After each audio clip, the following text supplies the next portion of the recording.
Welcome to Frugal Spoon, and we are making Filipino pork adobo tacos today. My name is Ivan, and I make tasty small recipes for me and my plus one. Filipino adobo is a vinegar-based stew that is prepared black or white. Nowadays, most people serve it on the black side with soy sauce. If you like this video, then don't forget to give us a likes up with a thumbs up below and subscribe on the bottom right. And also hit that little bell on the top right of your YouTube screen to be notified of new Frugal Spoon videos. Remember to visit frugalspoon.com to print and for more information on this recipe and others. But we are making Filipino adobo with warm corn tortillas and chicharrones. For the ingredients, we have soy sauce. Feel free to use low-sodium soy sauce if you prefer, distilled white vinegar, peppercorns, sugar, bay leaves, Star Anise, kosher salt, white onion, garlic, Acorn Squash, and then we have pork leg with the skin on it. Slice the skin off the pork with some of the fat included. Leave a little fat on the meat portion of the pork to provide flavor while stewing. No worries, we'll skim off the fat off the stew, but for now, the fat provides the flavor. Slice the pork into 1/3 inch square strips. If you plan to serve the pork as a stew with rice, then cut the pork into 1.5 inch cubes or larger. Sprinkle kosher salt on all sides of the skin, place the skin in a container with a wire rack, cover the pork skin with a paper towel, and then place the pork skin in the refrigerator for at least 24 hours. I have actually had pork skin dry aged in the refrigerator for 5 days, and it was absolutely amazing. Try to keep your refrigerator at 40 degrees Fahrenheit for proper dry aging. So let's make this Filipino pork adobo. I have a 1500 watt hot plate and a 4-quart pot with a lid. Set the hot plate to medium-high temperature so we can brown some aromatics. Chop 1 tablespoon garlic, then peel and slice 1/3 white onion. Measure out 1 tablespoon sugar, 1/4 teaspoon crushed black pepper, a couple of whole bay leaves, and slice the acorn squash into 1/2 to 1 inch slices or cubes. Remove all the seeds and other items from the acorn squash. Filipinos are used to peppercorns in their adobo and are familiar with removing it before each bite. But you don't want to surprise your guests, so I will use crushed black pepper as a substitute. Add the chopped garlic, onions, and black pepper to the pot. Mix the items and allow them to briefly brown and become aromatic. Many dishes start with browning onions because onions act like a lubricant like spray oil. Add the pork to the browned onions and garlic, then stir the ingredients. The pork will sear and stick to the pan. Many recipes call for marinating the pork overnight prior to cooking, but frankly, I don't know any Filipinos that actually take that step. Add a 1/4 cup of soy sauce, 1/4 cup of vinegar, 1/4 cup of water, 2 bay leaves, and a tablespoon of sugar, and stir the ingredients to combine. You can adjust the ingredients to your own personal preference. Filipino adobo is more on the salty side, and Filipinos commonly eat it with rice. Steamy hot rice dilutes the salty taste of the adobo with each bite. I am making Filipino pork adobos with less soy sauce for tacos to reduce the sodium. Many people I know pressure cook their adobo. Pressure cooking is fast.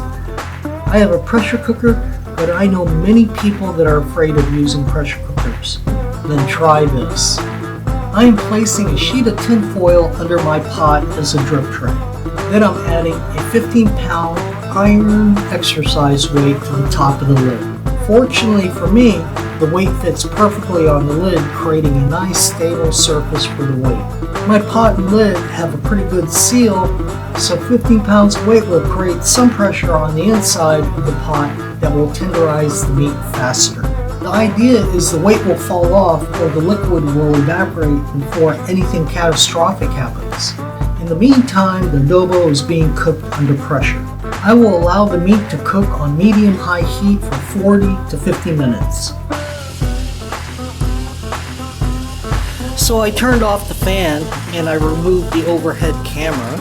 That way I don't cook it and also steam up the lens. But as you can hear, there's pressure building up inside that pot and it's squeezing out the moisture wherever the weakness is in the lid. And there's steam, actually little puffs of steam coming out from behind the pot. So that's the weak spot. And what you're hearing is moisture from inside under pressure squeezing its way out. If you have a pressure cooker, you know, a new one or an old one, they all work the same. There's a lot of pressure in there and it's got to release, otherwise that thing would explode. You know, there's 50 pounds of pressure on that lid, and so on the inside I figure there's probably 15 pounds of pressure pressing on that pork, and it will cook it fast. In another 10 minutes I'm going to go ahead and add the squash. When I add the squash, I'm thinking probably another 10-15 minutes max, and we'll have some tender pork. Not that pork's really that hard to tenderize, but I usually use this technique when I'm cooking stewing beef that's on the bone. You know, 30-40 minutes, that meat's falling off the bone with 15 pounds of pressure. So we'll be coming right back in just a little bit. If you like this video, then don't forget to give us a likes up with a thumbs up below and subscribe on the bottom right. And also hit that little bell on the top right of your YouTube screen to be notified of new Frugal Spoon videos. Remember to visit frugalspoon.com to print and for more information on this recipe and others. Okay, it's been about 15 minutes. Let me go ahead and remove this weight.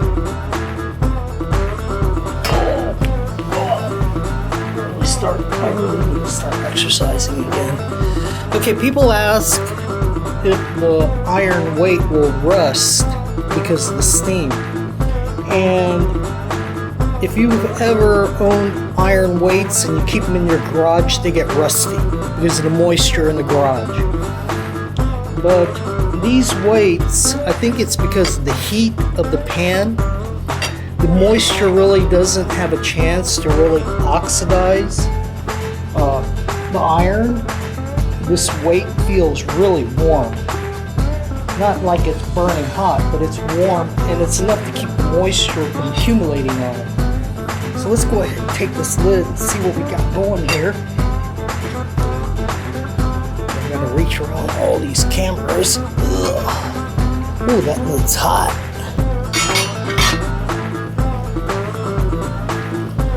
Take a look at what we have here. I got this giant toothpick here. Let's see how tender this. Oh yeah. Squash is like a pumpkin. If you ever carved a pumpkin, it's that hard. Of course, the skin's a little bit harder, but the inside, if you look, I mean, it's just like, yeah, this is good. This is really good. Oh yeah, and the adobo inside, it's nicely glazed. Take a look at that.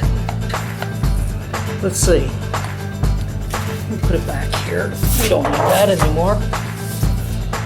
And then we're going to start plating. Oh no, we can't start plating. I forgot one thing. With all this stuff going on, we still have the pork skin. The salting and refrigeration has reduced the thickness of the pork rind. The pork rind will feel like soft leather and have very little smell. Rinse the pork rind under cold water to remove the salt and pat the pork rind dry with a paper towel. To be honest, this pork rind was dry aged for 48 hours. Place the pork rind skin side down on the top rack for the first bake. I am baking the pork rind at 500 degrees Fahrenheit. Baking chicharron in the oven is like making popcorn in a pot. The start is calm, but the food will cook quickly at the end. I can't tell you the length of time to cook the pork rind, since the time varies based on your oven temperature and your rack height. Typically, the pork rind will curl down toward the outer skin within 3 to 4 minutes at 500 degrees. Then, as the fat renders off the skin, then the pork rind will curl the opposite direction. The outer skin will start puffing up like popcorn within 8 to 10 minutes of baking. We are looking for fluffy outer skin that has bloomed. Flip the chicharron and cook it further if you prefer. The latter part of baking chicharron is critical like frying chicken. The chicharron can burn easily since most of the fat is gone. Well, I burnt mine a little, but not too bad. Practice makes perfect. Allow the chicharron to cool before serving. Well, we have our Filipino pork adobo on warm corn tortillas. This dish is great with tomatoes. The tomatoes and the vegetables counteract the acid in the adobo, and we also have our pork rind. Yeah, we made two. I don't know what happened with the other one. But it was really good. I hope you guys enjoyed this video. It's the last one from California. Hope to see you on the flip side. We're back in the Midwest. Adios, amigos. I hope you enjoy your own Filipino pork adobo tacos. Don't forget to like us with a thumbs up and subscribe on the bottom right. And also hit that little notification bell to the top right of your YouTube screen to be notified of new Frugal Spoon videos. Remember to visit frugalspoon.com to print and for more information on this recipe and others. Thank you for stopping by. Come back soon. Have a great, safe day. Adios. Ivan out.